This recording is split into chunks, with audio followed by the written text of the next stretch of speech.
Welcome to the Nintendo Room. Hey Nintendo fans and collectors, Lithium here from my channel Nintendo Collecting. This is the third Nintendo Room I have put together, version 3.0. If you want to check out my previous room tours, there is a card in the top right hand side of the video. But essentially, I've been working on this for over a year, this room in particular, and this past week I've put over 50 hours into the room to try and make it really look outstanding. I'm really pleased with the result. Why do I focus on Nintendo so much? Because of my saying. It keeps me smiling while gaming. I enjoy the games, my friends do, my wife does as well. And really, collecting aspect of it, Nintendo's items really tend to maintain value over time and go up. So I've been getting the games that I want to play, but also games that are collectible. I try not to have too many games that are filler in the collection. So this room tour, what I want to do is go through the things that are new really quickly, give you an overview of the entire room, and then we'll get to the specifics of all of the items. If you have any questions, feel free to ask below, and I'll try and answer as many as I possibly can. Also, I have a line of collecting tips called Collecting Tips 101, which is a playlist of 101 videos that I would love for you to check out if you want to get into collecting. And I'm thinking about revisiting that series sometime soon because I have more collecting tips coming in the future. One of the newest things that I'm really excited to share with you guys this year that my wife and I have been working really hard on this week is all of the Mario decals in this space. Starting with the flooring here, I designed these tiles and my friend Luca printed them for me, so we spent some time on this floor. It looks pretty spectacular and really adds to the appeal of this being a full-fledged Nintendo room. Next up, along with those decals, I covered the beam in the basement with my wife as well, so just to give you a good shot of this, they are everywhere along this beam, and it really makes this look like a 3D comprehensive space. So we covered the part that was all the way up here above a lot of the consoles, and also all the way down the beam across the basement, which is about 28 feet. This makes the 3D aspect of this really neat. I love the corner blocks on this because it looks like you can actually jump up and punch this one, but don't do it because you might damage my basement. I hope my friends don't hit their head on that at some point. Also in this space, we have other Mario decals up, so you'll see some of those along the posts that are here. However, I also thought it would be neat to cover the ceiling and decorate that, so we have some clouds up all over the ceiling throughout the space, and not just clouds. I thought the best thing to end this with all of the decals would probably be to put an angry sun in the middle of the room also. So here we have an angry sun on my roof in my Nintendo room, along with all of the other clouds, really just making the space feel like one design. The lights that are up in the room can look really cool, but they can also be a little bit distracting, so I will probably shut them off so you can get a better idea of what the lights look like. But other things that are new in this space. Essentially, now I have just more room for everything. The previous Nintendo rooms have been various sizes. The first one was originally only about 150 feet. Then I expanded that, so I went up to about 280 square feet. And then the next one that I bought at the townhouse when we were living there and I designed that, that was about 285 square feet. But this room is bigger. It's roughly 28 feet by 14 feet wide. It depends on where you're looking at. But there's definitely an additional bonus space over there as well. So this room is almost 500 square feet, especially with the additional closet space that I have. And there's room for expansion. So in the future, if you're wondering, this looks really cramped and stuff looks great, but it's everywhere, I can expand into the room that's behind there, which I would like to get to as my second main new item that I'm really proud of. And I just want to show this off earlier in the video. This is a secret door, actually, and it's no longer a secret to anyone because now you know what it is, and I've talked about it before. So I designed two Billy bookcases to cover this space. Behind this is storage right now. Storage for a lot of my Nintendo items. So on the NES shelf and the Super Nintendo shelf, these are pivoting bookcases, which I will open for you right now with a really cool sound effect that we added to this shelf as well. And I'm not adding the sound effect to the video. It is actually here once I open this. So I'm just going to press on the right one. We have magnets closing off this right here. And that is so cool and wicked. So behind there, again, like I said, is a lot of storage and nothing to show off this time around, but maybe in the future, I'll finish off the space, but you can just have a peek in there and see that I have a lot of the storage for all of my duplicates of items and things like that. So that I'm going to save for maybe next year's project because it is daunting to do so much, especially when you move into a new house. Let's just hear that soundbite though one more time. That's so cool. I'm really happy we did that. If you want to check out how I made this secret door, I am going to post a how-to video, or at least a progress video of that project, because I have a lot of project videos that we're going to be posting in the next little while, like the decal project all over the beam and the floor, and also that secret door and various items that I want to get to as well. Another new aspect of the Nintendo Room for 2019, I always had room for I made room basically for a Mario wall, which you can see there, that is outlined in red. Then I had space for the Nintendo Legend of Zelda wall, so I maintained that. It's about the same size as it was before with all of the main series games on that. We also have space for a Super Smash Bros. Area and Amiibo area, so that's definitely been expanded, and now the games are there also. But what I really like about this is there's more room for seating, so I've got the seating space right here with my Nintendo Power magazine collection. It's almost complete, but I'll get to that in a moment. And the last really cool aspect of this is I finally have a Pokemon wall as well. So Mario wall, Zelda wall, Poke wall, all of them, I think those three are Nintendo's biggest franchises. I know Mario Kart's huge and Smash Brothers, but these are unique games basically, and I love those three series. I like Mario and Zelda, my wife absolutely loves Pokemon, and we just really have fun while gaming. The next thing that I've added this year is this Mario Kart, and a little Mario Kart area I want to call it over here as well. This is a working Mario Kart that you can sit on. It's called a ride-on vehicle. I bought this locally. It wasn't that expensive. It was like $50. I cleaned it up. It does work, but it does not sit adults very comfortably. It's more for kids, obviously. But I would love to kind of edit this, move the seat back, and put in a more powerful engine at some point. Maybe a future project, especially if one of my friends can help me out, because I'm not great at that stuff, but I will learn anything or try anything. So I think the best way to do this is just to give you a tour as if you were walking through this space and to give you an idea of how I designed it and where I put everything and why it is where it is in the Nintendo Room.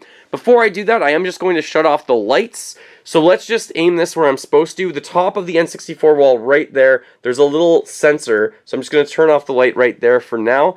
Then there's another one by the Zelda wall. I'm just turning that one off. And I will eventually get this on my phone, so I can just use my phone to turn on and off the lights. The next one is by the Metroid little section up by that top corner. Hopefully this turns both the lights off at once, and it did. And the last one's by the Mario wall, just beside my computer desk that's themed for Super Mario Bros. 3. Okay, so the idea for this space was, can I get everything in here, obviously, make it look as good as possible with most of the boxes for systems facing out, while also adding in some additional seating. For the Mario-thon, where the Nintendo Power magazines were, we had stadium seating. So I put in a bar seat, basically, that was sitting a little bit higher up, where all my friends or additional friends could sit behind the monstrous couch that we have there. So when we were playing through all the main Mario games, we could have several people, basically, in several levels. But I thought for everyday use, we already have room for 6 to sit on that couch. We really don't need that. So what I did instead was put the Nintendo Power magazines back in here, and we have 2 nice comfy chairs here that you can sit in as well. So that's kind of new to this space. It's a little bit bigger, and it's really easy to walk around in here. There's enough space to move around. Where I would start the tour personally, though, is walking down the stairs, which is right there. So you come down the stairs, you're first hit with Donkey Kong. So I've got the Donkey Kong Country trilogy of posters here. The idea was to put up the original Donkey Kong poster of Donkey Kong, the first game, because that's kind of where this all began for me, and this began for Mario in the original Donkey Kong game. But that will be up definitely in the future, so you can wait for that at some future point in the videos. And if you're wondering how I got into gaming, essentially, I started with the Sega Genesis, not the Nintendo, back in the early 90s. That's what my parents got for me. I loved Sonic, but I always dreamed of playing those Nintendo games because my best friend had a Super Nintendo at his place, and Super Mario World in particular. My cousins eventually, a few years later, had an N64, and when they had the N64, I loved going over there. I loved playing through Mario Kart, Super Mario 64, Smash Brothers eventually, and GoldenEye, and I was really jealous. So in 1998, with saved up birthday money, I was able to buy the Nintendo 64 and then never looked back since. So a lot of people ask me, how did you get into all of this? And when did you become a collector? And how much money has this cost? Well, it's a really loaded question. I kept the majority of the games that I've had since I was a kid, and they've grown up into my collection. And then I would think when I was about 19 years old in university, I really started taking collecting seriously. I could find a lot online, drive to it locally, and buy tons of games basically for really cheap, keep what I want, sell off what I don't need, and build the collection from there while focusing on games that I really wanted to play, essentially. And then with that came the N64 different color variations, and once I started getting some of those, like the Fantastic series that you can kind of see right there, the orange, the grape, the watermelon, jungle green, ice blue, and smoke, and that got me addicted into collecting and looking up all the controller variations, which was really fun, and trying to get all those items. One thing that I could basically say is collecting for me is like the most expensive wallpaper that is lining the walls in this room. And it really is. But we love playing the games. One of my best friends comes over almost once a week and we play an entire night of gaming. And we're trying to go through and beat a lot of my games, which I think is what it's really all about. So going back to that tour and why the origin of this is Donkey Kong, I thought Donkey Kong really deserved a little section. The trilogy of games on the Super Nintendo is absolutely remarkable and one of the best series of all time. I'm really happy they not remade those, but got back into them on the Wii with Donkey Kong Country Returns and Tropical Freeze on the Wii U, which is being ported to the Nintendo Switch. But let's go through all of the consoles, because that's the idea when you walk down the stairs here. You first hit the Nintendo Entertainment System, and that's the first system that had home cartridges that you could swap out. I do eventually want to add the Color TV game series and more Game & Watch systems, but that will be in the future. I had to really focus at some point. So here we have the original Nintendo Entertainment System. We also have the NES 4-score and some controllers on the side. This is the action set, and more recently, this year in Pittsburgh, when I was visiting a friend there, I was able to find this one, which comes with Super Mario Brothers, and I really wanted the original style packaging with the stars on top that looks like the North American kind of style that matches the NES 4-score and the NES controller box as well. So I have that with the system on display. The family computer, the Famicom I've got there, also displayed with the controllers actually always wired in, and one of them has a speaker built into it for controller 2, which is a really unique, cool idea. Below that we have some accessories and the family computer, that's the mini version, and the NES Classic Edition, the mini version as well. And then the Zapper gun and the NES satellite. One notable thing that I am still missing is the top loader for the NES. I really want to get it with the box, but it's worth now like $300, and if you know about me as a collector, I rarely ever spend full price on anything. I'm definitely after a deal or making a trade or some sort of swap, so I've been holding off on doing or getting that for a long time, even though I've been in search of it for a very long time. If you have any sort of access to a great deal for it or want to trade for one, let me know. After the NES, of course, was the Super Nintendo. We have this box Donkey Kong set, which is the first box set I got for the Super Nintendo, but there are many different variations. I'm not going after all the different box variations. I'm really just going after the ones that I want and the different variations of the systems themselves. Then we have the Super Famicom. Love that box. Looks really cool. Love the design and the colors on that, and the colors on the controller, and the fact that the buttons are more convex than concave. Some people might appreciate it a little bit more, or they might actually enjoy it more than the original system released here in North America. Next up is that Classic Edition. This is the control deck for the Super Nintendo. This might be called the Super Nintendo 2.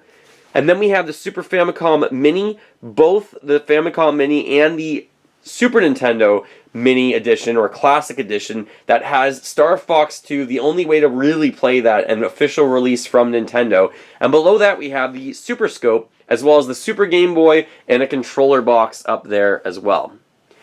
Moving on from there, I have some Mario posters just in this corner. I really thought I would have a space for like Mario Party or Mario RPG or Mario Kart, and it kind of just all came together over here. So one of my favorite games of all time is Super Mario Galaxy 2. That is a wonderful poster with Yoshi on it that I just loved and adored, and it had to get up somewhere in this Nintendo room. Beside that, we do have a Super Mario RPG poster, one of the best games of the system. Really happy that that had sequels basically with the Paper Mario series. That is my personal favorite game of all time, and the GameCube version was exceptional as well. Starting off Mario Kart, we've got Super Mario Kart, then one of my favorite Mario Kart games, Mario Kart Double Dash, and Mario Kart 8 is probably the best Mario Kart game ever released. I personally wish I had a Mario Kart 64 poster, but I haven't been able to get my hands on one of those yet. And then below that, of course, we have the functional Mario Kart that has reverse and forward options, and it also has some different sound bites in here as well. When you hit the buttons, it can make some different noises, which is pretty cool. It is ridiculous. You can honk as well. Behind the Mario Kart, we have a spiny shell that is from EB Games or GameStop in Canada, kind of chasing after the shell, which I think looks really cool by design.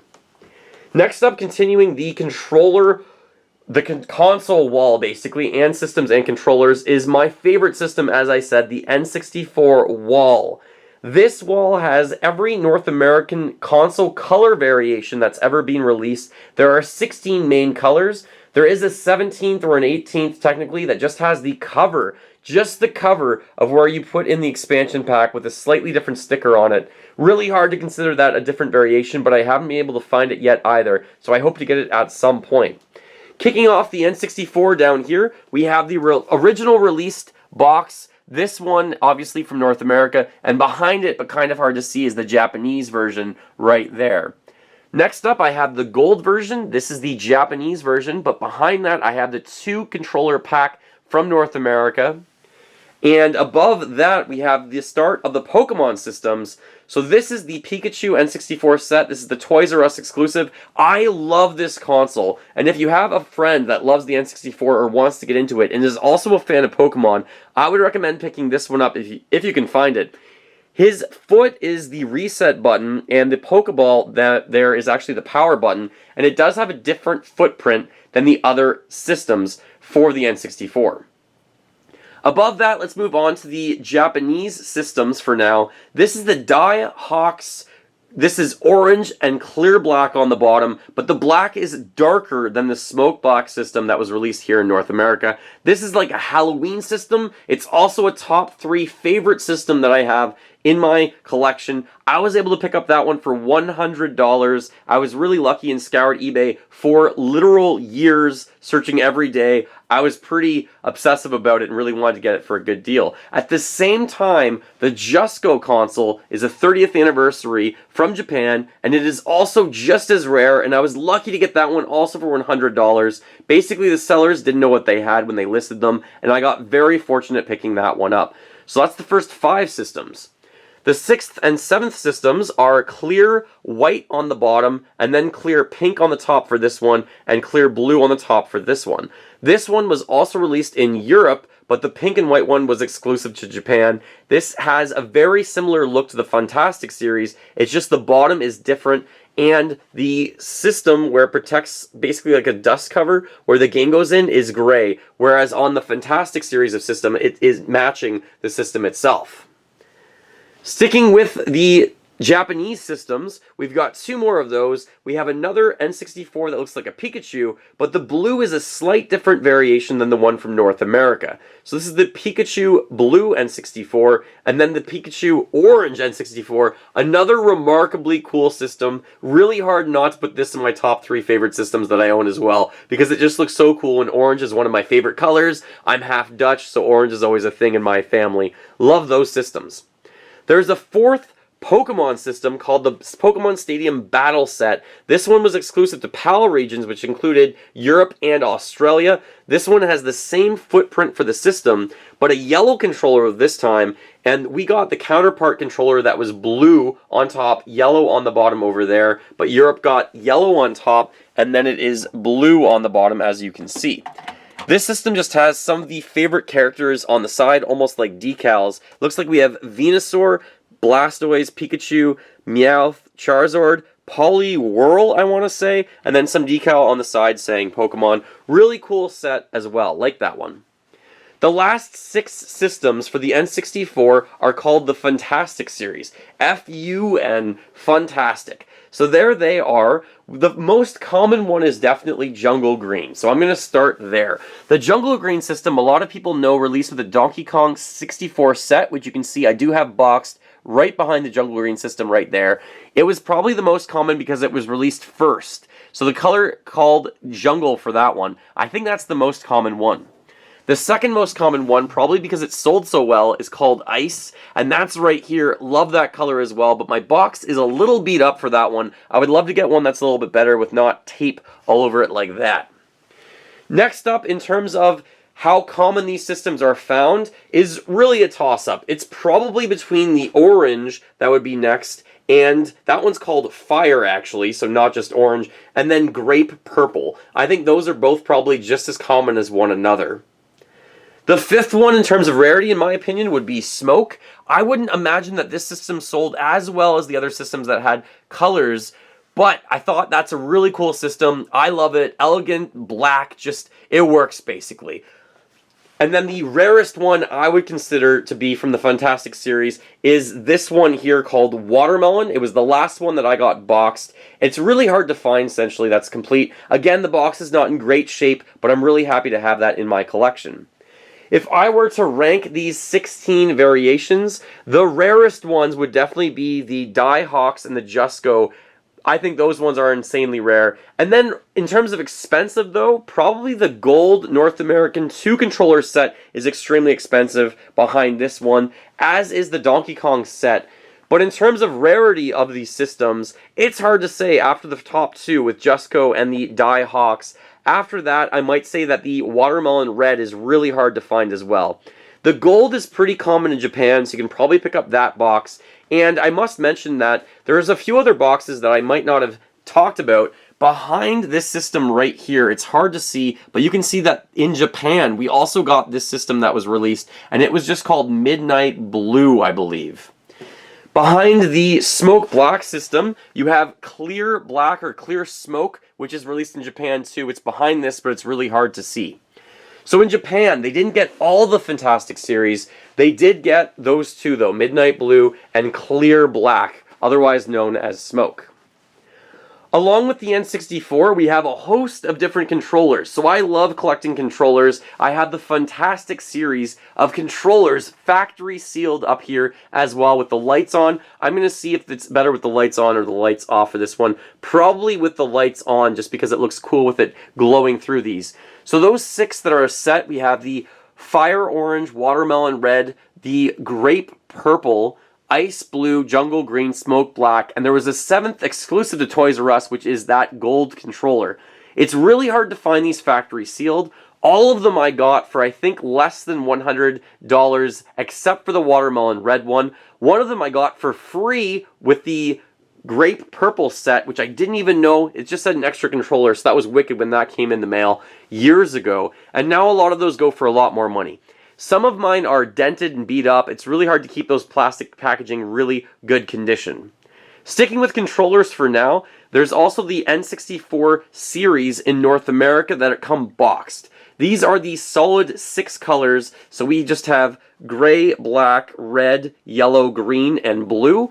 And then there were 2 additional ones that were released kind of as part of that set, which we have Extreme Green and the Atomic Purple. Extreme Green, that box controller has gone up a lot in value recently. There's also a different siding to these. So these ones have certain characters on the side, but there is a different one that has Banjo and Kazooie on it as well, and some other characters. I think NBA characters are on it. So you have to just check the side of the boxes if you're into that sort of thing, but I'm not collecting all those different box variations, really. Alongside those, we have the 4 Fantastic colors that were released in Australia. Australia did not get Watermelon Red or the Smoke Black. They got Jungle Green, Fire Orange, Grape Purple, and Ice Blue, and this is the complete set of those 4. Europe got a controller in the box that was the blue and clear right there that the rest of the world did not get in that terms of box style. Japan did get it boxed though. Again, sticking with controllers, we have from Japan the set of 6 full color controllers that matches the North American releases that we have over there. And we also have, in addition to that, the 2 Pokemon controllers, the blue and the orange, that match the blue and orange systems that you see right here. And then the clear pink and white and clear blue and white that I mentioned that match these two systems right here. On this side, we have the rarer controllers that are boxed from Japan. The rarest that I probably have is this one that is black and gray. It's a mix of both. This one was also released with Mario Kart that you can see on the side over here. It was not released anywhere else in the world except for Japan in that way, but a lot of people make them themselves. They just get a black controller and a gray controller, take the top off and put them together. So you really do have to be careful about fakes in terms of collecting anything nowadays. Next up, we have the Atomic Purple controller. That's the same as North America. The Die Hawks boxed controller, the Midnight Blue, clear black, I think this one is. And then we have two gold controllers as well. They're the exact same, just different packaging. And that last one is a boxed Justco controller that I was holding on to. Essentially, the trade I made to get that was I had a mint box topper of the Justco system. It was the one I bought for $100. These systems have no bottom. The bottom is the styrofoam for the box. It's just a topper on it. And another collector just said, I really would like to do a swap with you because yours is in better condition, but I will give you the Justco controller to just make it a better incentive, but no cash in the trade. I thought it was worth it because finding that controller was really difficult. So the box I have is maybe 8 out of 10. The other one I had was 10 out of 10, but totally worth it. Other controllers for the N64 I have on display down here. These ones are the North American set of the 5 colors. The gray one's not there because it's there with the system right above there, so I thought I'd have them just because they're not displayed with the systems. And then some really rare N64 controllers that I absolutely love. On the left, we have the Nintendo Power 100th issue gold controller, only available from Nintendo Power magazine. Probably my favorite item in my entire collection, the Millennium 2000 controller. There's only 1,000 of these made. It has black buttons, and it's got a black housing to the controller joystick, which is a little bit different than the other ones. The bottom of the controller is black, the top is silver. Such a cool item. Really difficult to fake and never came with the box, but just be really careful when you're out there collecting, of course. The price of those has gone way up over time. Another really cool item from the N64 is this DK64 controller. It has banana tips on the bottom of the controller as part of the handles. What a cool idea for that system and for that controller. And then there is the E3 N64 controller. A really big heads up to anyone who thinks they have a real one of these. I know that mine is fake. I don't know how many of these are actually in existence, but anyone can fake these really easily. The back of them is black, the front is gold. It just takes one decal with the right size, and then you can make your own E3 controller. And a lot of people have been buying them and selling them and trading them. There is no way to authenticate one of these unless you send it to someone that you absolutely know who has a real one, which is FinGamer in Europe. So FinGamer is a collector. I sent mine to him years ago when one person was selling 7 or 8 of these, and I knew he had to be selling the fake ones. So really be careful, collectors, because like I said, there's a lot of fakes out there now, and a lot of people might think they have a real one, but there's no way telling anymore. Next up, we have the Extreme Green controller. Love that console color. Then we have the Jeffrey controller. Kind of hard to see, so let me just pull this out a little bit. It has the giraffe from Toys R Us on it as a little decal. The Mario Kart controller that I talked about previously. And the last one that I really want to talk about is this one, is the Hello Mac controller. I do not have this one in the box yet. I really need to pick that up at some point. I've had my eye on that box for a long time, but it's selling for thousands of dollars, and there's no way I'm spending that much money on a controller. The most I've ever spent on anything, by the way, is buying the Nintendo Switch. Other than that, I've never spent that much money on anything. Next up are some Logitech controllers and various controllers like the Hori mini pad that you see here. That's wonderful for gaming. And then 6 of the different accessories that are boxed from Japan are here as well. Moving on to the accessories for the N64, we have my box collection here, mostly from North America. We also have one from Europe in the PAL regions, and this just really goes through everything. So we have the Rumble Pack, the Transfer Pack first, I should say, then the Rumble Pack, the memory card, the expansion pack, cleaner kit for the N64, and then the RF cables and things like that. I also have them factory sealed up here, the set of 5 of them, also kind of hard to find. Some of them are in absolute mint condition, and some of them are a little rough around the edges, as you can see here, because the plastic bends and kind of breaks. At the top of the N64 wall, I have stickers or decals that I designed myself for this space, and I want to talk about those more towards the end of the video, but if you have a question about them, feel free to ask below. Following the N64, of course, we have the release of the Nintendo GameCube. The GameCube has a lot of different color variations, and I do not have all of them yet, but let's go through the systems of what I do have. I have the indigo blue system here, as well as one that's from Pokemon Colosseum. It has a different jewel or faceplate that you can see on the system. Then there is the black system, or jet black sometimes it's called. It's just called jet, I believe, for this system color. And on the side there I have a Metroid Prime different system as well that had a different faceplate. Below that we have platinum. And then one of my favorites again, of course, Spice Orange, looking really cool. Starlight Gold, which looks remarkably similar to Platinum, but it is unique. It's exclusive to Japan. Kicking back to North America, we have the Pokemon XD Gale of Darkness Super Pack with this system that, again, has a different faceplate. And then from Europe, we have the Hanshin Tigers set from 2003 that I have not unboxed yet. I have to get that out of the box and make another video for. On the left, we have a Mario Party 7 bonus set. This one's not a different variation in terms of system. I just thought it was a really cool pack that I picked up locally and was really happy to get my hands on. And another one of my favorite systems, this one I would say is in my top 10. This is the Nintendo GameCube Char's Customized Box. This is from Gundam series, which looks really cool. It's like a red GameCube, but almost like salmon colored.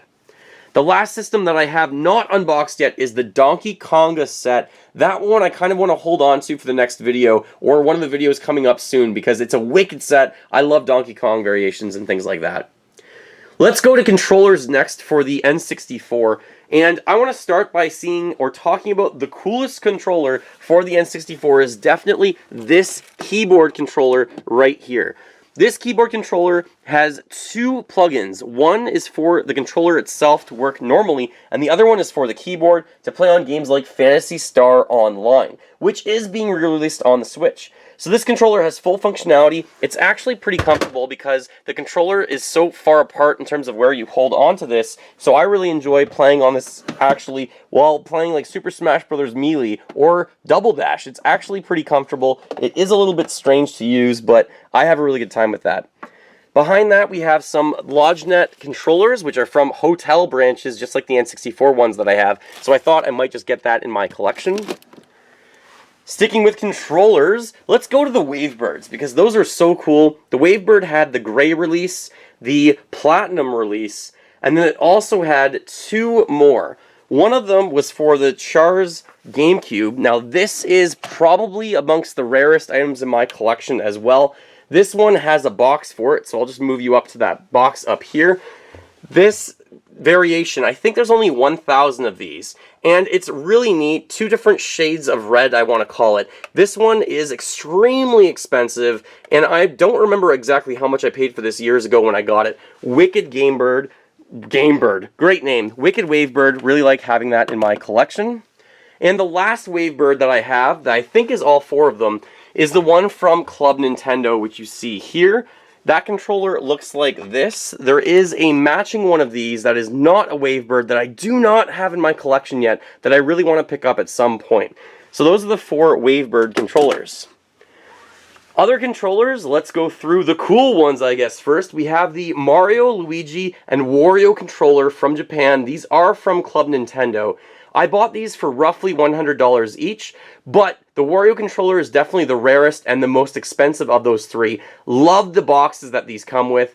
These on the side have like jeans that the character wears basically, and it matches the jeans that they would be wearing. This one has green details as opposed to someone else like Wario.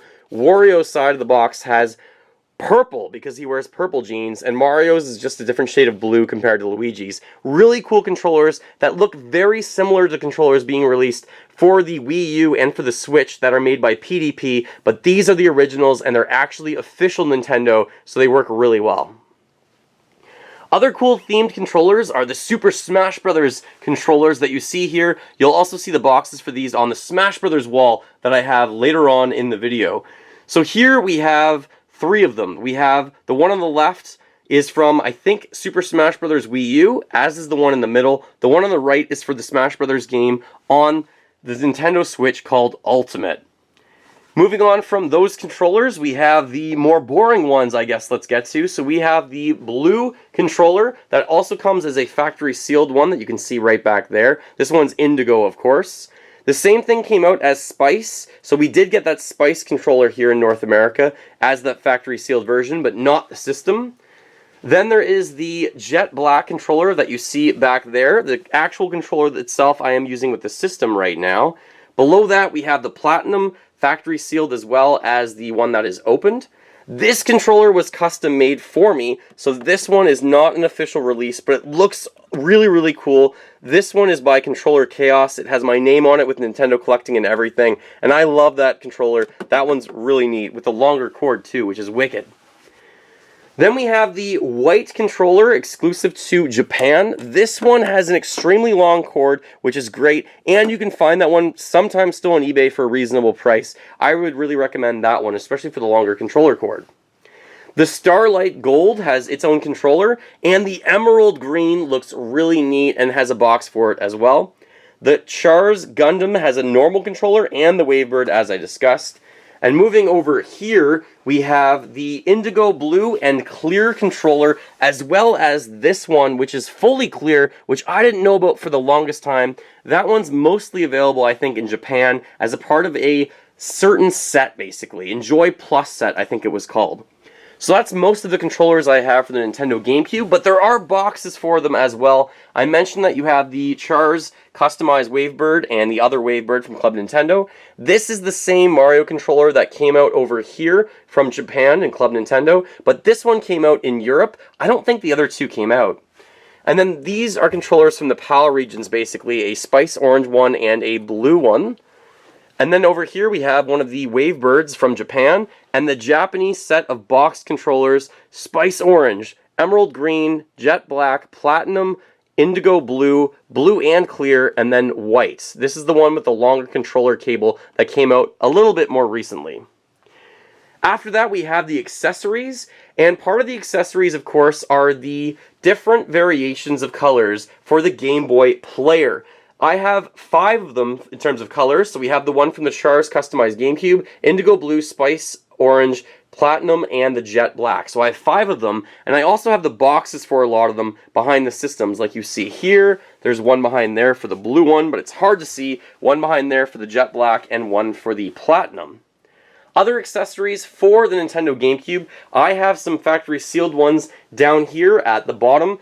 These are the factory sealed set, basically, that I have from North America, as well as some other items, which includes the Game Boy player, a memory card, then the modem for Phantasy Star Online, the modulator, and another memory card, and then a little snack thing here that you got candy in and it made Mario Kart sounds, but it doesn't work anymore. And then 2 more boxes for items from Japan. We have a memory card and the modem again. I want to get more of these, basically. It would be awesome to play Mario Kart 16 players on 8 GameCubes daisy-chained together, so that would be really neat.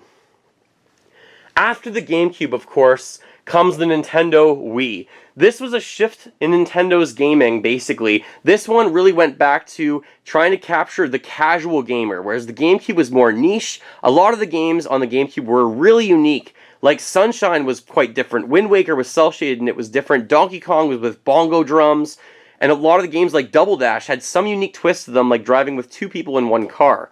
The Wii went back to its roots, basically, and tried to appeal to everyone with its motion controls. I really loved playing on the Wii. I sunk a ton of hours into this system, and because it sold over 100 million copies of the system, collecting for it right now is really inexpensive. You can find great games at a cheap price and have some great time when gaming. The first system that was released was this original set.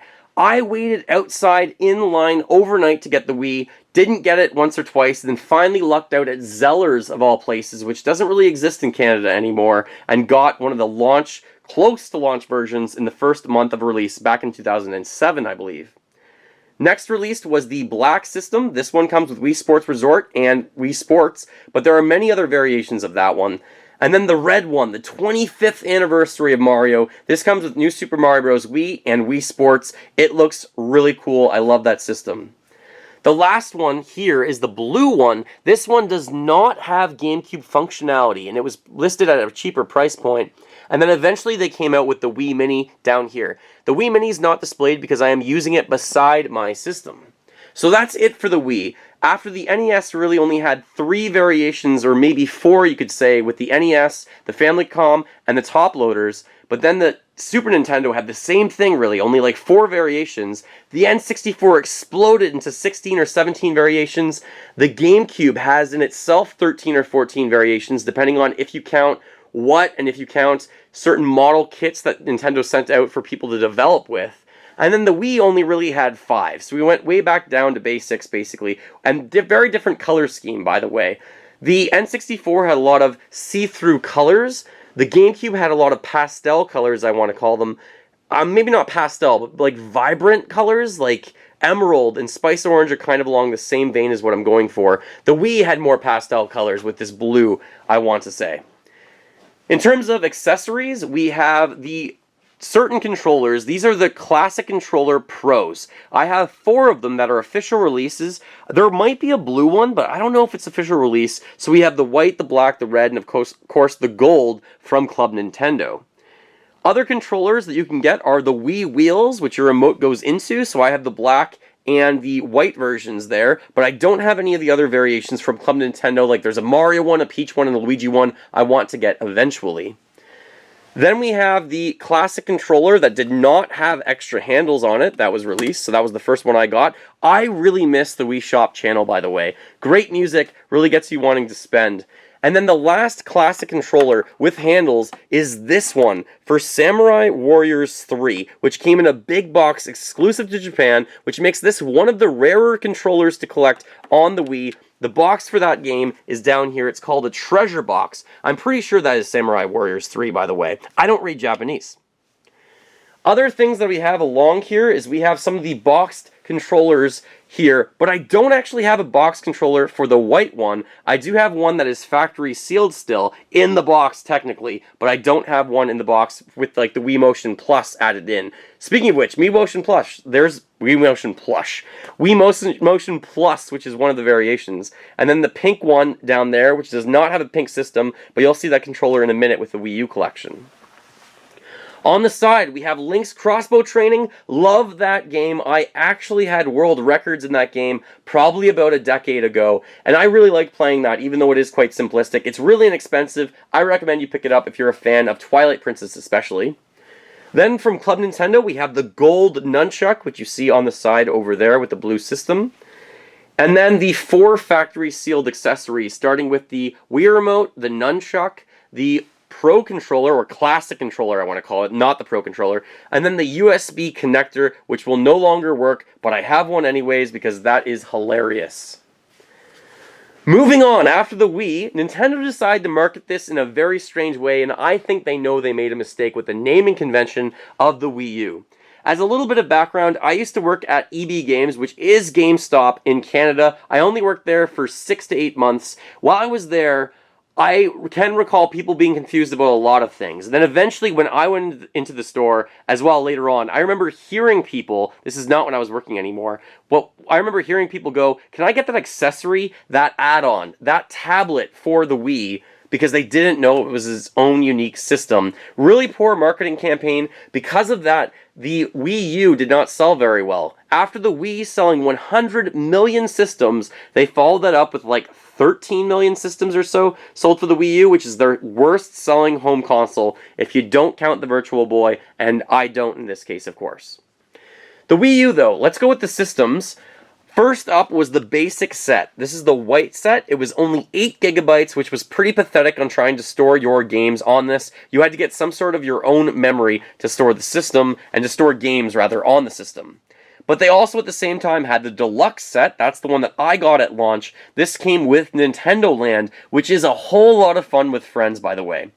Each system came with a matching gamepad, so you have the black one and the white one, and then they came out with the third Wii U, which is the Legend of Zelda Wind Waker Edition. This thing is awesome. I love this system, but the system itself is just black, so I don't have it on display. I'm using it because it's the exact same as this one, but the tablet has Zelda decals all over it. Hello, almost face reveal at 100,000 subscribers, by the way. And we're really close to getting that number. So, hey, if you like the video, give it a thumbs up and give it a like. There is the Zelda gamepad for the Wii U, which I love. Moving on to controllers, we have a really cool Triforce edition. This one came with Skyward Sword, so it came with this box that's right there. In no other way can I get that controller, so I just have it on display right here with the Zelda items. And the Wii Remote Collection, which looks really cool with these stands. The stands I'm using here are from Rose Colored Gaming. They recently updated the stands on their site, so they might be changing some of these, but I have the complete collection of Wii remotes. So as well as the Zelda one that you see here, we also have Red, which I do not have the box for. I'm not sure if North America ever had a box for that. Japan did, but in North America it was just released with the version of 25th Anniversary Mario and with the Wii Mini, but like I said, I don't think it has its own box over here, but the red Nunchuck did. Then the black controller, the blue, the white, the pink, Mario, Luigi, Peach, Bowser, Toad, and Yoshi. Those are ridiculously cool Wii remotes, which I would highly recommend you get these if you're into collecting and gaming on the Wii. They look really cool, and they're great for playing certain games like Smash Brothers. You get your own unique character, unless you're using GameCube controllers anyways. Above that are the PDP controllers. These ones are honestly not the best for gaming, but they are the best on the Wii U, on the Wii and the Wii U, generally speaking, in terms of third-party support and character design themes. So while I don't love gaming with them, they are a niche item and pretty cool. And there's another one that is the Legend of Zelda that's down here. So I think I have the full set of those. Other accessories for the Wii U include the Pro Controller. So you see the white Pro Controller back there and the black Wii U Pro Controller. I have some of the other ones in the box here. The white one is actually insanely hard to find and quite expensive at this point. Next up, we have the Nunchucks, black and white, and we also have the Super Smash Bros. GameCube controller adapter, which was a very hot, niche, expensive item for a while. I have a Wii U stereo set and a increased battery. This one I would ridiculously recommend. This is 2,550 milliamps or something like that, I think it's called. So this increases your battery life from like 3 hours on the Wii U gamepad to like 7 hours. So I would really recommend getting that. You can install it yourself. It's very easy. And that one was from Japan. And I also have the Wii Fit meter. So I think that ends the Wii U shelf. After that, I have my handheld systems, and then beside that, I have my handheld / home console, like the Switch and the Virtual Game Boy, which I'll get to in a second, but I do want to go through. No, let's stick with the home console-ish stuff. So let's go to the Switch next, because I think that makes a lot of sense.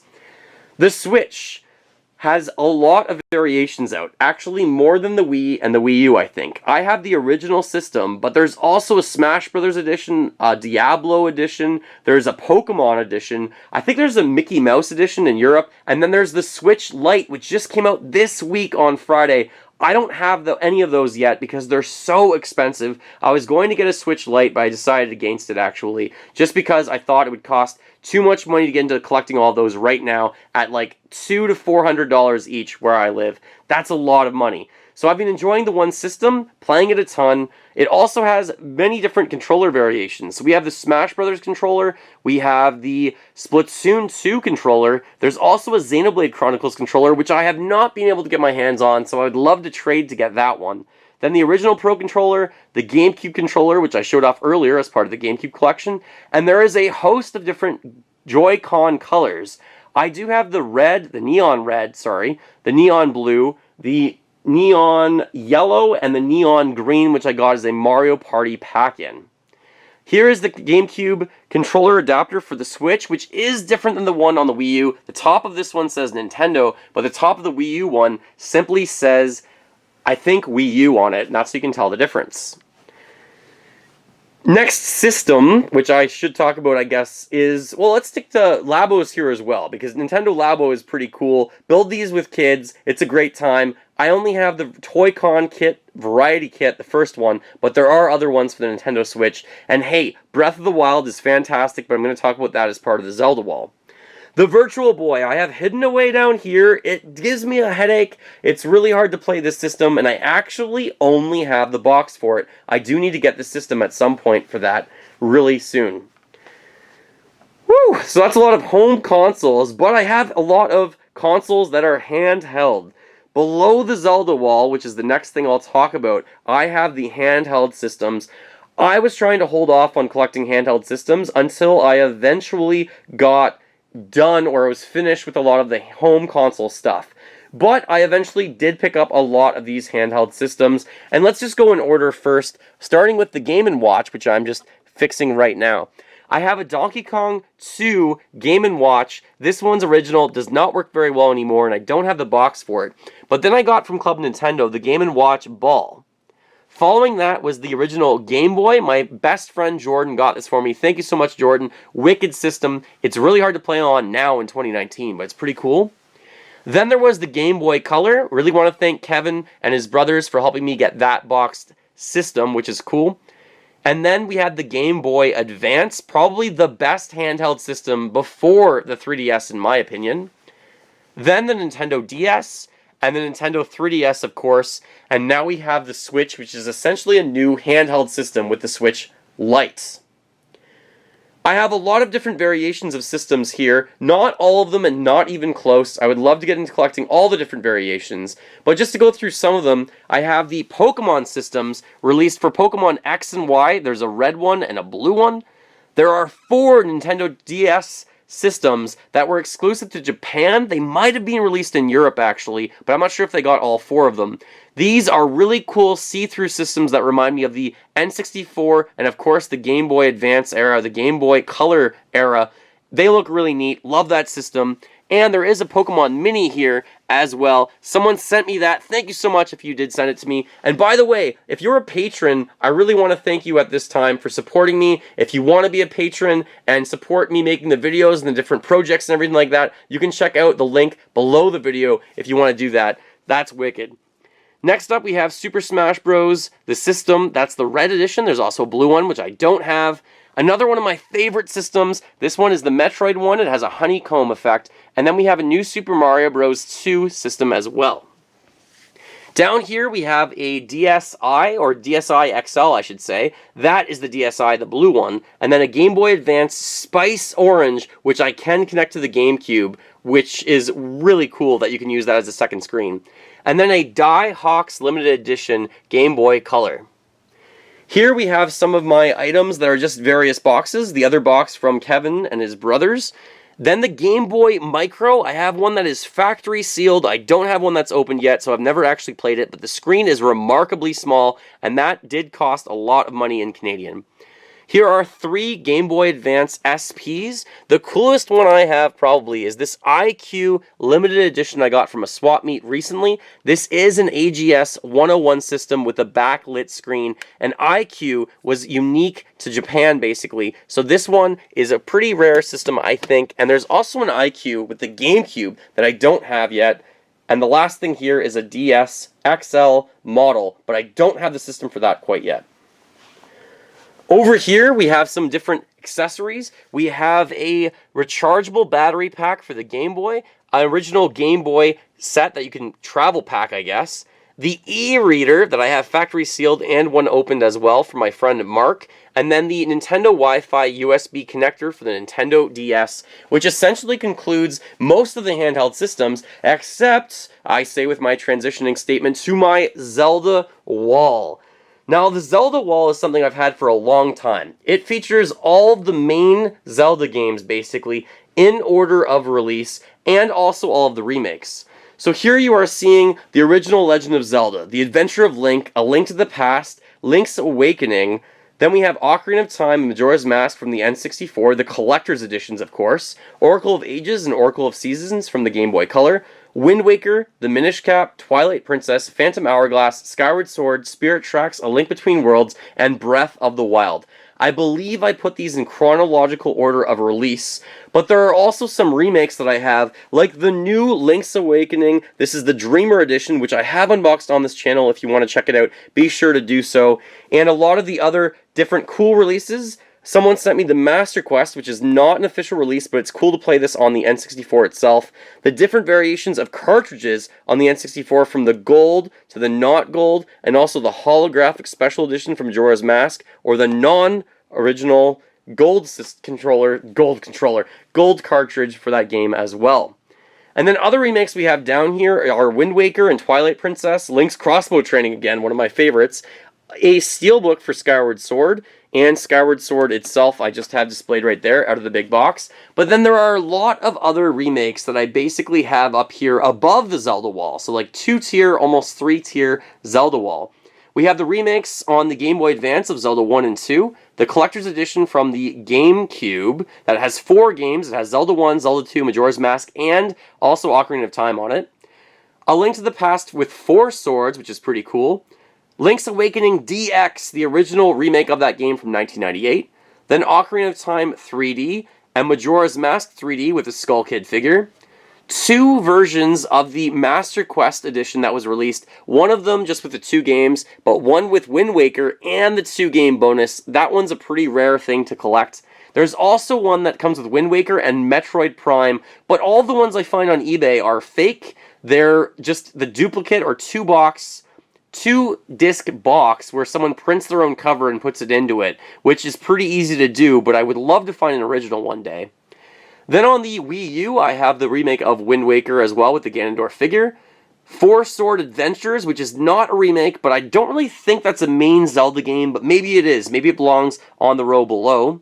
Twilight Princess on the GameCube. Twilight Princess with the figure of Wolf Link and Midna from the Wii U.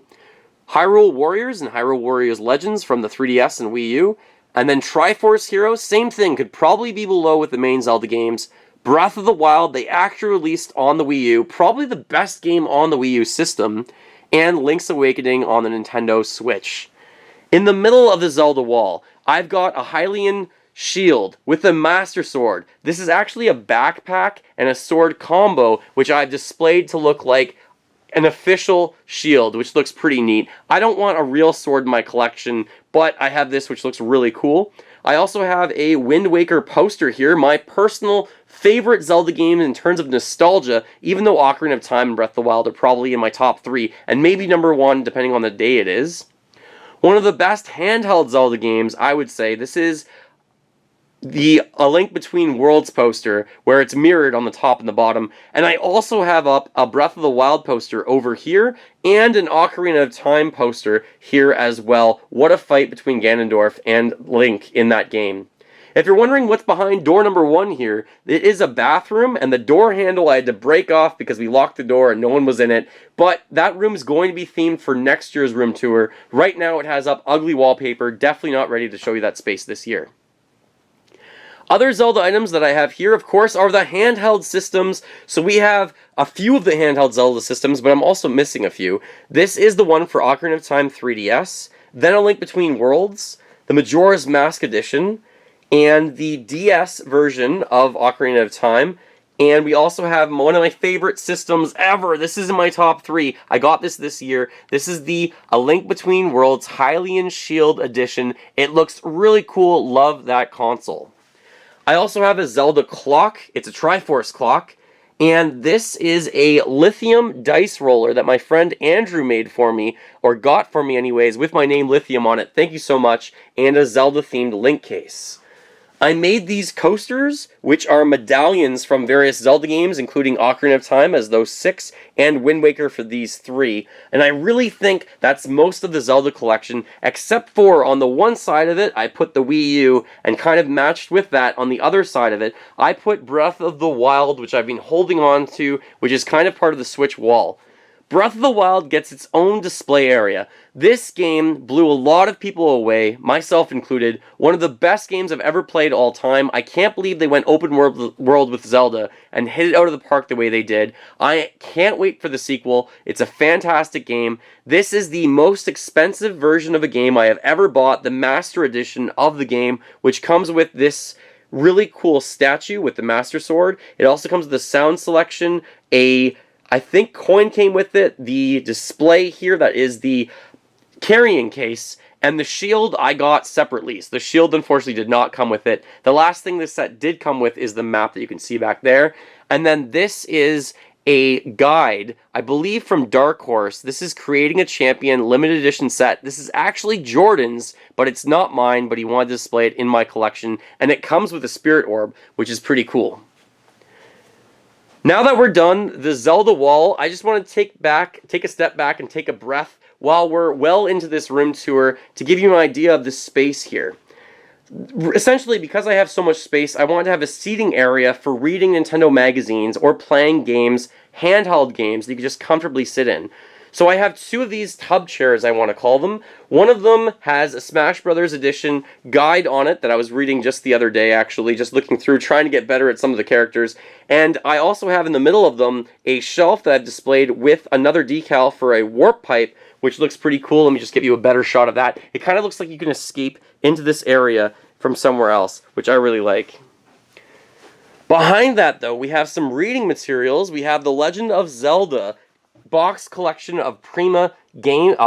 Basically, these are high-quality guides, and the one that you can't see that is in brown is for Triforce Heroes.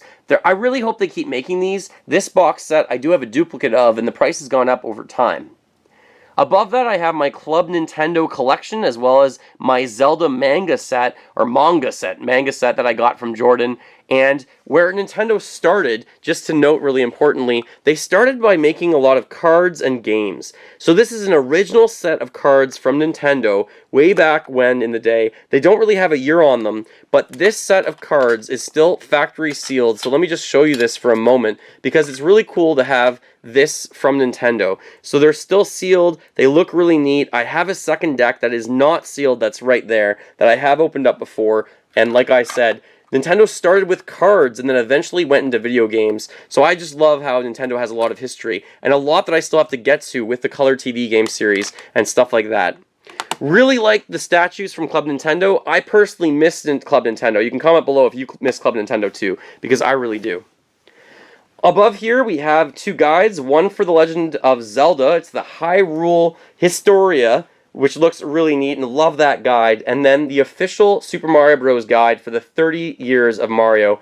A small Mario encyclopedia, a small Zelda encyclopedia, and also a Piranha Plant lamp, which, yes, it does work. It has 3 different settings of how bright it can turn, which is really cool. I'm going to leave it on the least, bright setting. Next up, we've got my Nintendo Power magazine collection. What a cool thing to sit down and read. I never had these growing up, but my best friend growing up, Mike, he had these and his brother had them. A lot of these issues are from him. This is not quite a full set of Nintendo Power magazines. I think I'm down to missing 8 issues from a complete set. It's been really cool to collect them locally, but I'm almost at the point where I'm using eBay to get some of them because it's really hard to find them. And hopefully I can get all of them. Above that, I have a lot of the guides. Most of the guides I have on the top row are officially from Nintendo Power. If they aren't from Nintendo Power, I'm trying to eventually replace them and only get Nintendo Power guides. So some of these that I absolutely loved using, of course, are the Zelda guides, the Paper Mario guides. I did use those growing up. And then I used some of the other ones that I recently got with Conker's Bad Fur Day right there, and the original Donkey Kong games. Comment below though, what are your thoughts on using a game guide? Do you like playing through the games blind? Are you a completionist trying to collect 100%? And have you ever read Nintendo Power magazines? They come with really cool posters, and I love reading through that set. Following that, we're going to look at the Super Smash Brothers area, but just before that, I've got a Super Metroid section just to shout out right here, because Metroid definitely needs some love in my Nintendo room. And over here, we have a little area for Star Fox, because Star Fox is also one of my favorite series. So I've got a few posters up there, which I can talk about a little bit more maybe towards the end of the video. But Smash Brothers, up here with all of the Amiibo. This poster is not updated fully, so it does not have Banjo and Kazooie on it, for example, but it does have most of the characters. So above here, I've got a really cool poster from Nintendo Force magazine. It's a little hard to get it in the shot without the glare, but they're all fighting over the Smash Ball in the middle there. There we go. So that is a really cool poster that I absolutely adore. Below that, we got a Super Smash Bros. Champion belt that I got from EB Games or GameStop. And then the 6 games from Super Smash Bros. In order, looking really cool on this wall. And over here we have some of the more limited edition stuff from Super Smash Bros. Like those controllers I talked about for the GameCube, the one set for Ultimate, a steelbook for the Wii U game, a soundtrack, and the steelbook for the Ultimate game. Over here we also have my Amiibo collection. This is an entire collection of Amiibo figures for North America. They're not all quite boxed yet, as you can see. What a collection. The price went up to like $21 or $22 where I'm from. It's a lot. The newest ones that I have, of course, are Link from Link's Awakening, which you can see there. I also got Isabelle. So Isabelle, let me just spot. I have unboxed for Super Smash Bros. Right there. And then we have Snake, which is new to this game, which I have right there, and new to the Amiibo series anyways. And there's a few others that came out really recently, like Ivysaur and Squirtle that I have up over there. More to come, of course, and other ones that I have to unbox. But part of this series, the top 2 shelves are Super Smash Bros., and that's now spilling a little bit over onto this shelf. Then we have other game series with Amiibo, like we've got Diablo, Mega Man, Shovel Knight, Chibi Robo, Pikmin, and Metroid. Then the Legend of Zelda Amiibo collection. There is quite a bit of those, especially a lot of the different Link variations. And for some reason I have a Zelda all the way over there on her own, but she really should be beside Link, I think, from the Wind Waker. So let's just move these down a bit and maybe put them side by side. It'll look a little weird separating all the different Links, but at least they're together again. Below that I have Fire Emblem Amiibo. The Super Mario collection of Amiibo. Love the ones from Super Mario Odyssey, by the way. Kirby's got his own set of 4, which look neat. The Game & Watch Amiibo from Super Smash Bros., just the different variations that I've got right there. And then Splatoon has a lot of different ones, even the ones that are down here that I haven't unboxed yet. There's the 3-pack, and there's also Pearl and Marina, which everyone says don't unbox because it's so expensive. And then lastly, we have the Animal Crossing Amiibo collection here, which got a little bit redundant for me, and the prices really dropped. After that, we have Detective Pikachu back there. We also have the Yoshi's Woolly Yarn set with the Mega Yarn Yoshi that I have kept sealed for some reason. We have the Solaire Amiibo that I have not unboxed yet, which I do need to get to. And then the various ones from Skylanders, including the Dark Editions, which are harder to see down here, and the original releases, which I am trying to get unboxed at some point. Along this wall, I decided to put up some other posters of games that I love, like Mega Man X, Banjo-Kazooie, F-Zero, and Secret of Mana. My mind is still blown that Banjo-Kazooie made it into Smash Brothers. On the side over here, kind of finishing off this whole area of figurines, we have Mario up top with Donkey Kong collection. Love King K. Rool there, but he is coming to Smash Brothers anyways, and I love the amiibo of him. Then Metroid, Kid Icarus, and we have some other characters from those series of Diddy Kong Racing, Earthbound, Fire Emblem and Kirby, The Legend of Zelda, and then Ash Ketchum and all the Pokemon with Pikmin. And we also have Mega Man, looking like a really cool set. Love that lamp for Chain Chomp. He looks really cool. And I have some Mario Kart little guys right over here as well.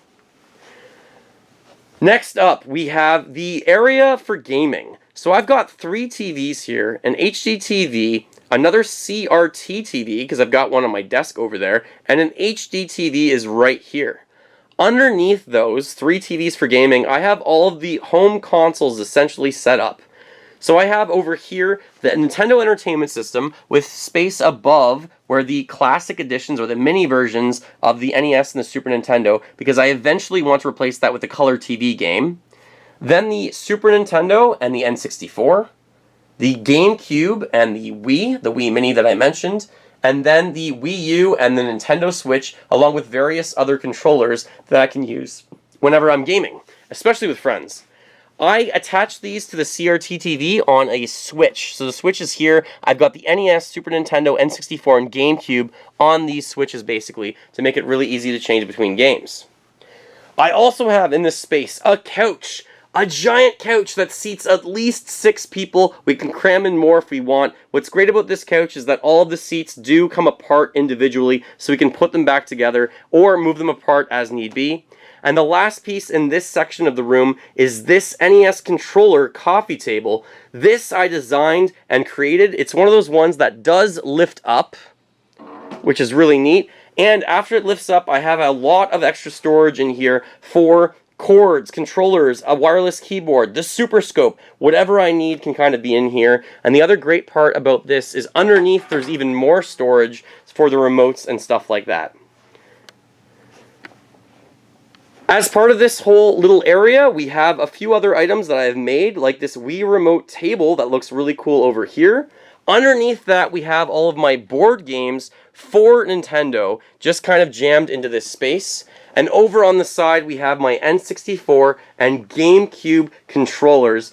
Not controllers, but tables that I designed for this space as well. I eventually want to have a table for every single system. NES, check. We've got the N64 and the GameCube. We also have the Wii remote over there, but that means I'm missing the Super Nintendo and the Wii U if I can think of something to do with those in the future. Next up is the Mario Wall. I personally think Mario is my favorite gaming series. I love the fact that I can play a lot of these games individually, but I can also play some of them multiplayer, whereas Zelda's kind of lacking in that regard for a lot of the games. So Mario, new this year, I have the Super Mario Odyssey poster. Let me just get a good shot of that by turning off this light, because I did kind of alter this design and changed it a little bit so that it would fit in this space. The poster that I had there in the past was the Mario's History poster, going through all of the games, but I think the poster stopped in 2009. So I wanted a poster that was 20 inches by 30 inches that fit in this poster design. So I got the poster that looks like this. I took the file of it and then I cropped it down so it would fit into this size right there, and it looks really good on the Mario wall. Next, we have the Super Mario Bros. 3 kind of anchoring the space along with all of the Mario blocks that I mentioned, and then the Super Mario poster from Club Nintendo here. Lining around that space, of course, we have the main series of Mario games. So what I'm going to do for this is turn back on the light and then go through all the games that I've got here. By the way, a really cool Mario lamp that I'll get to in a moment. So along the Mario wall, main series Mario games. Mario 1, Mario 2, and 3, all on the NES. Then Mario All-Stars, Mario World, and Yoshi's Island, which is Super Mario World 2. You can't play as Mario, you play as Yoshi. But really cool game. Both of these I have as for display only. But the left one, Super Mario World, the box of that, non-display or for display only, is insanely expensive. I really want to get my hands on that. For the N64, I have Super Mario 64, and for some reason I still have the Player's Choice edition of this one. Then the Mario Sunshine, that's also a for display only box. Mario Galaxy 1, then New Super Mario Bros. Wii, then then Super Mario Galaxy 2. Followed by Super Mario Bros. U and New Super Luigi U, and then 3D World, Mario Odyssey, and then a remake, New Super Mario Bros. U Deluxe, Mario Maker 1, Mario Maker 2, and the red version of Mario's 25th anniversary, looking great on this Mario wall. Underneath it, I have a lot of the other handheld games and the spin-offs, but the handheld games of note are Super Mario Land 2, New Super Mario Bros., New Super Mario Bros. 2, and Super Mario 3D Land. I think all of the other ones essentially are remakes, apart from Yoshi's New Island, which also should get a shout-out. The Paper Mario series was one of my favorite series of all time, but I can't really say that for consistency's sake anymore. With Super Mario RPG, Paper Mario and the Thousand Year Door, those 3 games are some of the best games of all time. And then you had Super Paper Mario, a pretty darn good game on the Wii that's definitely worth a playthrough, and then Paper Mario Sticker Star and Color Splash. The Mario and Luigi games are great in themselves for handheld. We have Mario and Luigi Superstar Saga, Partners in Time, Bowser's Inside Story, Dream Team, Paper Jam, and then lastly, the Super Mario Galaxy official soundtrack that is currently in my car that I listen to all the time. Now this Mario wall, I did mention, is kind of bordered by lights that I can turn on. I can make them blue for Mario, or we can make them red. It doesn't really matter what color you want. You've got the remote. You can make them any color. So I'm not sure. Blue or red? What do you guys think for the Mario wall? Maybe blue, and then Pokemon can eventually be red, but I think Mario's probably more known as the red guy, so I'm going to put that color back on. Also, just before I get out of this space, I just want to mention that I have this Amiibo display stand that I got from my cousin Colin. Thank you so much for getting this for me, and my uncle and his family. And then the World of Nintendo Peach's Castle. There is a Bowser's Castle that I desperately do want to get eventually, but it's not out yet here in Canada, so I can't get it quite yet at this time. Other Mario little items that I have on display here are more World of Nintendo minifigures right here, and this light-up Super Mario Brothers figure on the back. This is called a Pixel Pal. I'm sure you've seen these by PDP before. You can turn it on and it lights up, which is really cool for anyone who's a gamer. These things aren't that expensive, but they do eat batteries, so just be aware of that. Next up, we've got my desk area. Now, this desk is actually a table. It's a fold-up table that I designed for Super Mario Bros. 3 to have every world on it in the game.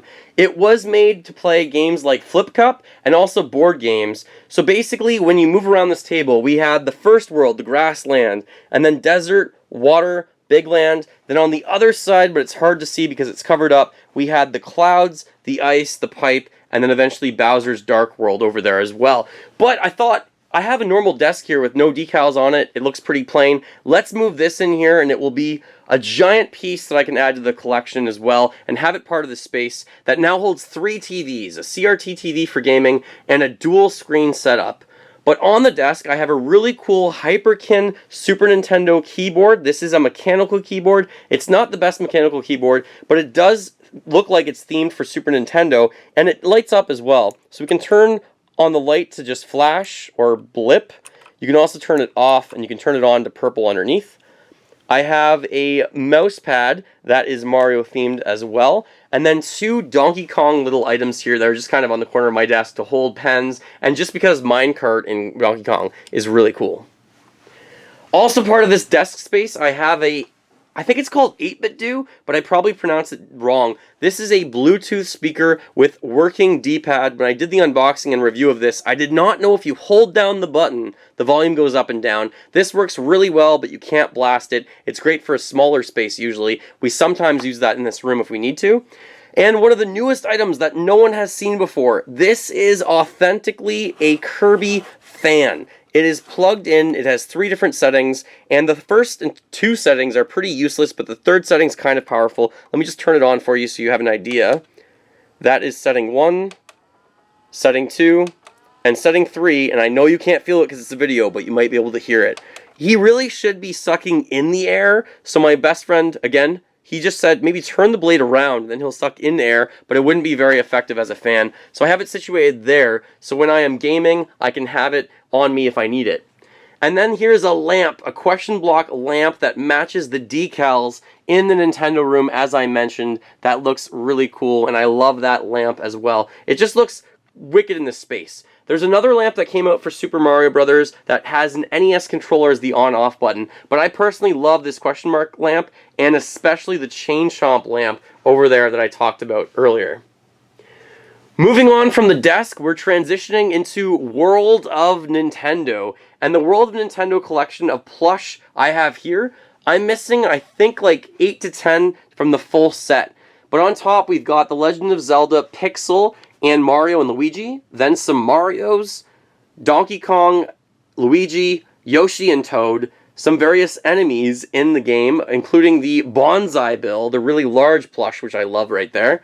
Then we have some of the other enemies from the game, as well as 4 of the ones that make noises. So let me see if I can get one of these to make a noise for you anyways, the question mark block. No, I don't want to break it, but let's just see if I can get any of these to make a sound for you really quick. Nope. There we go. The coin, you heard it, it makes a sound. So those are really neat as well. Then Splatoon has a set of 5 of the squids, which just look adorable in this space. I love Splatoon. I even put up a Splatoon poster over here. My wife might be better at me than that game, though. Then Star Fox. There's only 3 of them. I really wish they would release Slippy Toad. Animal Crossing also has 3. And then we have The Legend of Zelda. There's a few of them, including the Island version of Link and Tingle. And then I have 4 of the 5 Pikmin. I'm still missing the white one. And on the bottom are some Pokemon Fit, but hold on to that idea because Pokemon Fit will be later in the video. Over here, continuing the world of Nintendo, we've got the 6-inch line, and then the Micro Land set of all of them from the Mario universe and then the Zelda universe. I really wish they finished this set. They released the first 4 worlds from this game on the Wii U, New Super Mario Bros. U, and then they stopped after the first 4 worlds. Kind of strange, but I love that set. The Legend of Zelda has some really cool pieces as well. The King of Red Lions is awesome that you see down there. Sticking with the world of Nintendo, I want to mention this space because I have a lot of the world of Nintendo figures in here. Starting over here, I've got the 2.5-inch line. We've got Splatoon, and then Pikmin, Animal Crossing, and then over here is Donkey Kong. Some of them are in 2D, or like 8-bit versions. Then we have the Metroid, below the Metroid little area that I mentioned previously. And then the Legend of Zelda, kind of starting off the Zelda Wall. And then eventually Mario, that goes all the way around there. So maybe I'll move more into that space just to give you a good, quick idea. There are a ton of these, and they repackaged all of them to be Mario more recently. I don't have all of those yet. I don't have any of the new packages style. I really wish they would have them as the old package with the waves and with releasing multiple games, because right now it seems like it's just Mario, and look at how many versions of Mario there are. There's enough already of those. There's tons. Following that, we have the 4-inch line. I'm going to see if this is better with the light on or with the light off, because I think it's better probably with the light off. Yeah, I think it's a little bit harder to see with the light on over here. So let's just keep that off for now. The 4-inch wave, we've got Splatoon. There's a different version of the blue one that has a blue gun or a blue blaster. This one has the orange one. Animal Crossing, we've just got Villager. Diddy Kong is the only one I think that came out for the Donkey Kong series like that. There was the Donkey Kong 6-inch figure. A really cool set here is the Star Fox set of 4. This set is really neat if you can pick up Falco. Falco is the key piece there. He's really rare. He usually sells for almost $100, sometimes boxed. There's also the different series of the prototype version that have no color. And then we have Metroid. There's several of those. I think there's another Metroid that I'm missing, though.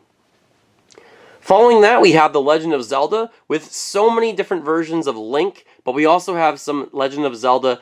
The princess is in there, Princess Zelda. We have the Skull Kid, and even a gold version of Link.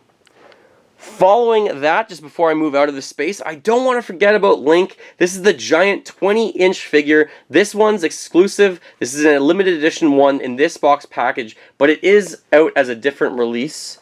And there's also a large 20-inch, roughly, figure of Mario that I have over here, wearing a Odyssey hat. The Odyssey hat, for some reason, has moved to the side. Normally, he's just wearing his normal hat, but I thought, let's suit him up and put Cappy in here as well, with the Mario hat right there. Sticking with Mario, as part of the 4-inch wave, let's just keep going. So we've got quite a few of the enemies here, and I wish they would release all of the Koopa Kids, because we have Iggy and maybe a few others, but not all of them yet. And then the line just keeps going down with the baddies. Pardon me, with Toad, and then we have Yoshi's over there. Let me move back into that space over there so that you can see it a little bit easier while I move through the rest of the Mario ones. After the 3 Yoshis, I am missing the red Yoshi though. We have Princess Peach, several different Luigis, and then a host of different Marios. The original, Silver, Gold, Star Mario in a few different ways, Raccoon, the Propeller, Cat. We have Tanuki Mario, Ice Mario, Fire Mario, Mario with Cappy, and another variation of the original Mario. World of Nintendo has been remarkable. I never thought I would ever have this many different Mario figures and other figures from the different series of Nintendo. I really hope they bring them back and not just Mario, because World of Nintendo has been awesome, including the plushie line. Following that, we do have some posters on the side of some of my favorite games, or just game series in general that I thought needed a shout out. I love playing through Mario Tennis, especially the N64 version. That game almost always comes on when we have 4 players in the house. A Splatoon poster I already mentioned. Pikmin, which definitely deserves some love. Diddy Kong Racing, one of the best racing games of all time, even though I play more Mario Kart. Pokemon, which will get us into the Pokemon wall in a minute.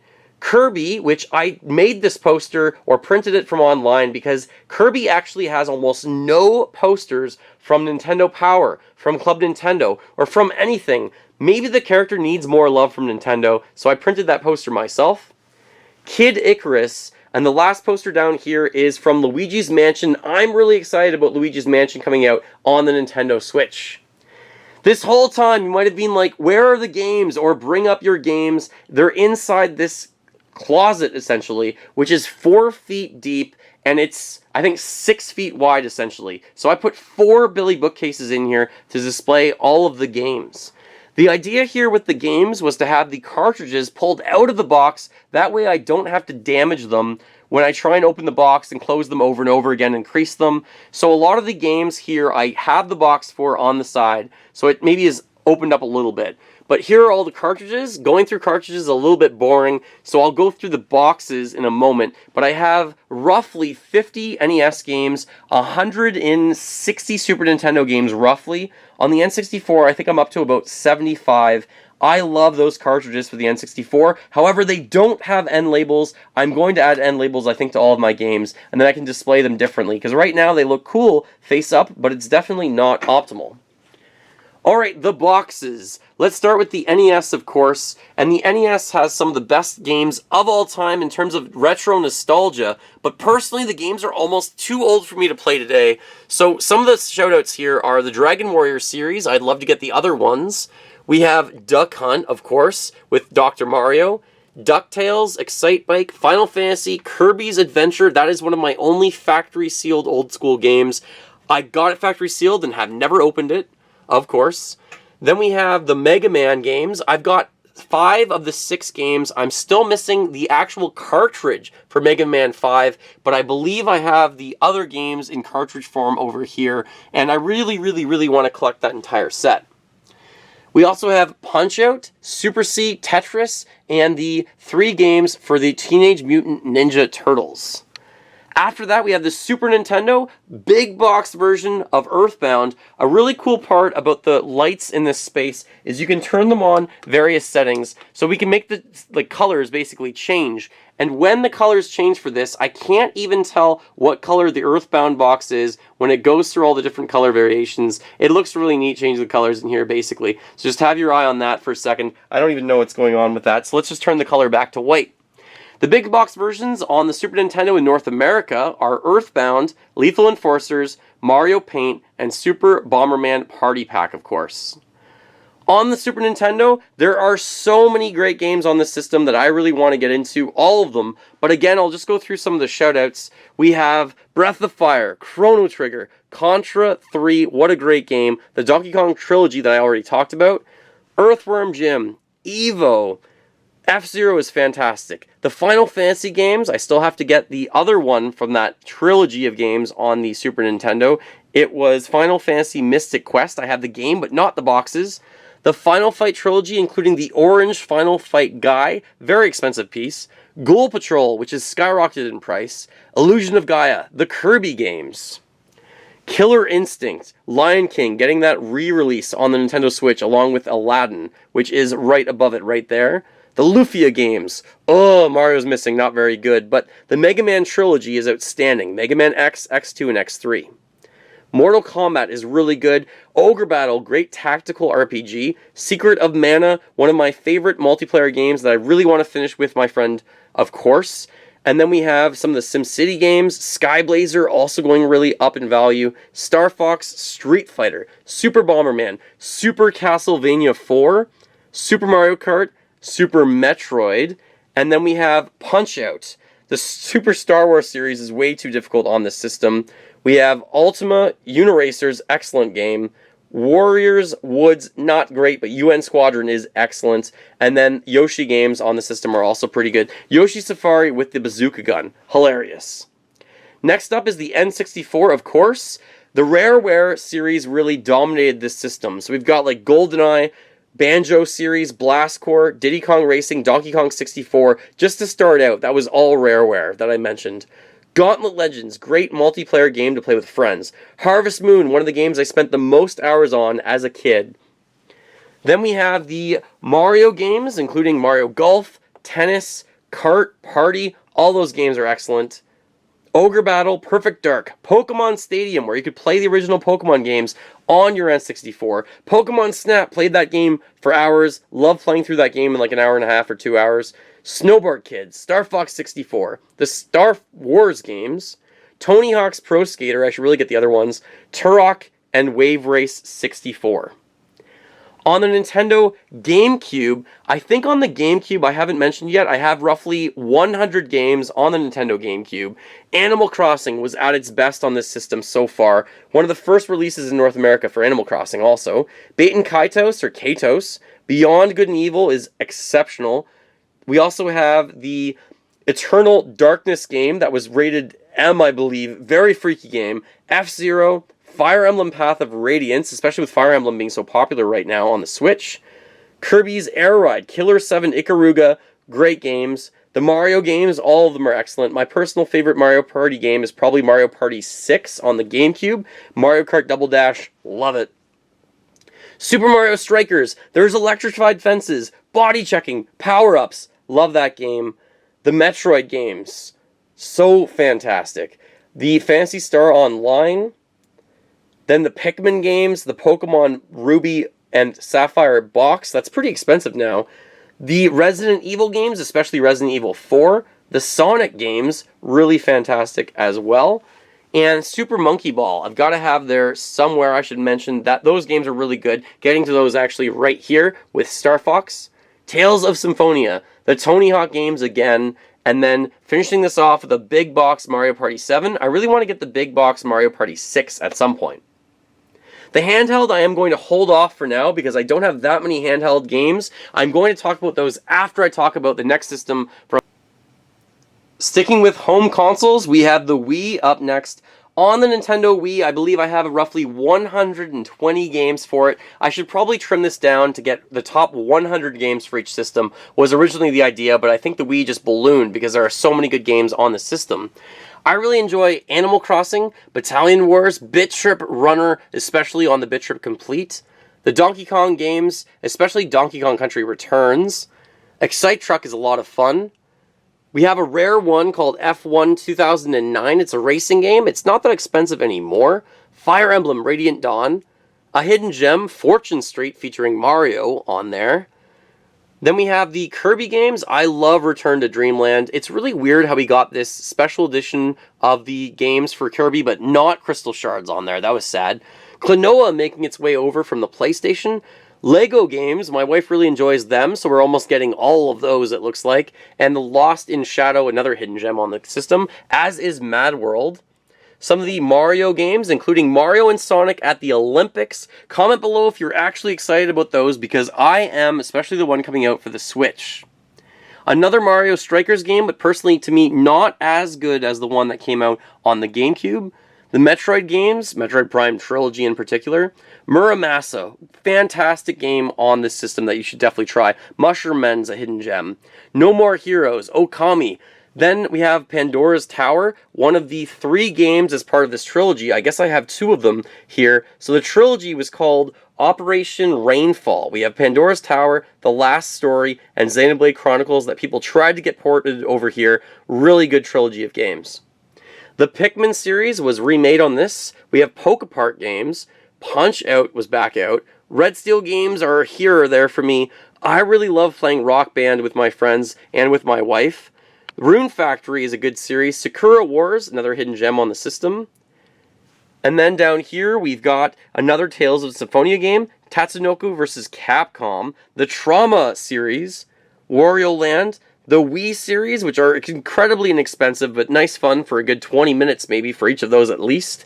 And then Zack and Wiki is the last hidden gem on this system. Then I have a lot of the larger boxed versions of the games for that system.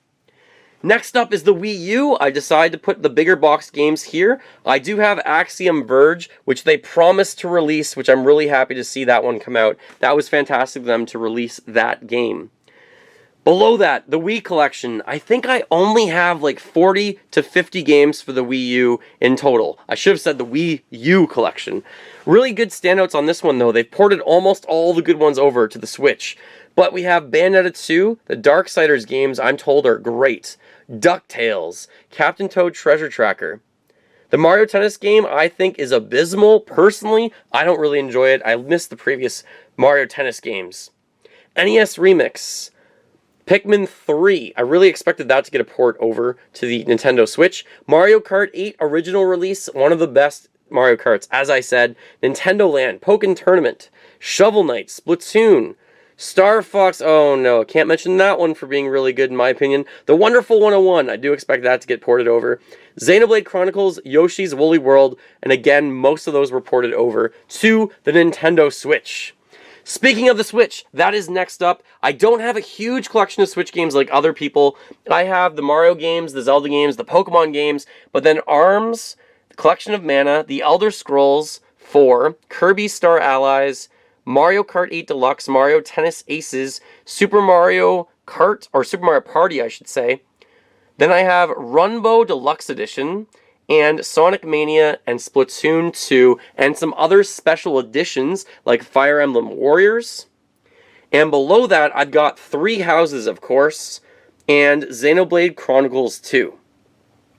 I also have Yooka-Laylee here. This is the N64 box, but it is for the Nintendo Switch. And Starlink, Battle for Atlas. I haven't played this game or opened it yet, but I hear really good things, and it came with a R-Wing, so that's basically why I got it, and a lot of other people did too. Xenoblade Chronicles X and Fire Emblem Echoes, the big box versions, didn't fit anywhere else, so I've got them down there. And up here, I've got a dance mat for Dance Dance Revolution. This is the GameCube version, and a box for Donkey Kong Jungle Beat. They just don't fit anywhere else, really. Lastly, the handheld collection of games is slowly starting to grow only now, because I've focused so much on home consoles for the time being. So here we've got Wario Land 2 as a shout out. The F-Zero game, Golden Sun, that's the sequel. I don't think that's the original game. Kirby's Return to Dreamland.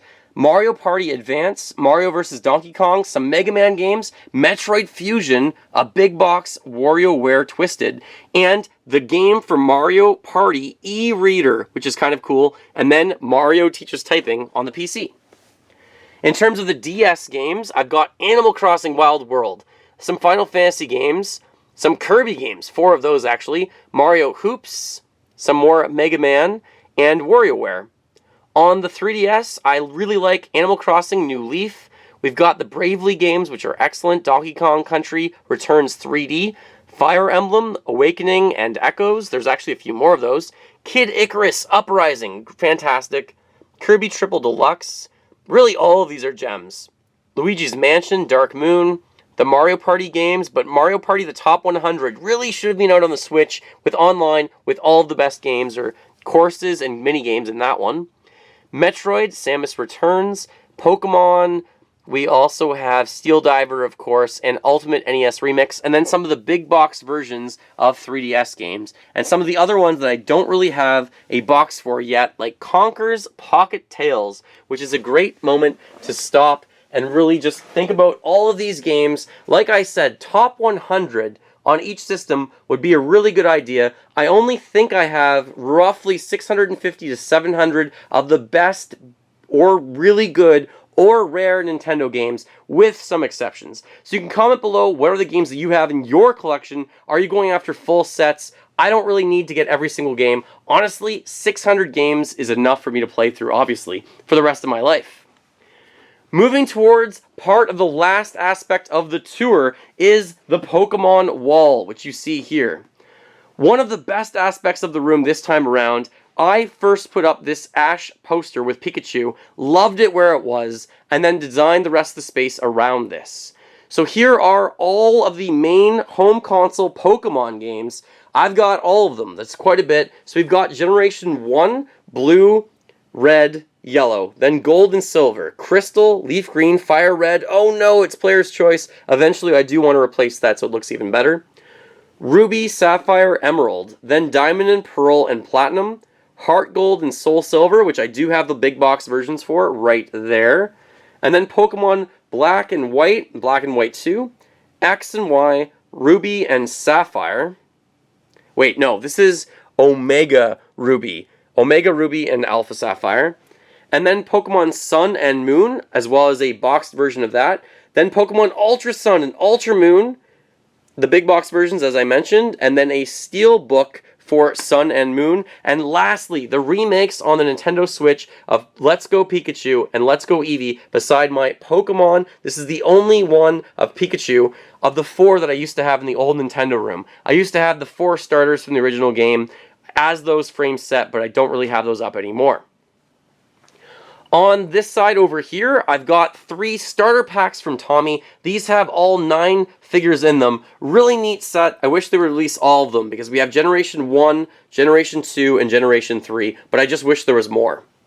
Here are the cartridges in case I want to quickly grab them from the boxed versions that have cardboard because I don't want to damage them. Again, these stands are from Rose Colored Gaming and they match the different games, which looks pretty awesome. Some of those I've got 2 copies of because one was mine or my wife's or my friend's growing up. Below that, we have an entire complete set of Pokemon Fit Plush. They're also called Sitting Cuties, but I am missing one. So you can comment below if you can spot the one that I'm missing. I have really mentioned this before. These are Beanie Babies, and they're fantastic. These things are so cool. I can't believe we got the whole set of them. My wife really told me you've got to get all of them. You've got to collect them all this time for these. So we slowly got all of them. We imported them from Japan, but then they did come to the Pokemon store over here, which was kind of upsetting, but we really wanted them all to match. And they all have Pokemon Fit on the tags, as you see right down there. If you're interested in them, though, definitely go to the Pokemon store and you can buy these online. Generation 2 has come out, which I showed briefly earlier in the video, which is over here. I couldn't fit them along the Pokemon wall, so for now I've got a lot of them over here. I didn't want to get all of Generation 2, but I wanted to get the 9 starters, or the 3 starters and their evolutions, and then a lot of the other cool ones like Togepi, Pichu, the different evolutions, and some of the other legendary Pokemon, which look really neat. But I wish I would incorporate them in the Pokemon wall. Finishing off the Pokemon wall, we have my collection of cards. The original Jungle set, so I guess base set, Jungle set, and Fossil set are really what I focused on, but I've traded some of them away. I'm currently missing Blastoise and Machamp as the 2 holographic versions, and my Charizard is from Pokemon base set 2, not the original, which I would love to get. Then we have a Pikachu. This one works. It spins around and it throws this ball off of its tail. We have a glass that is of all the different evolutions to bring me to this fridge. This is originally a keg fridge, but I put decals on it, and now it looks like a Pokemon fridge. The decals were from a set that I got, and I really thought just put some of the cool characters on the bottom.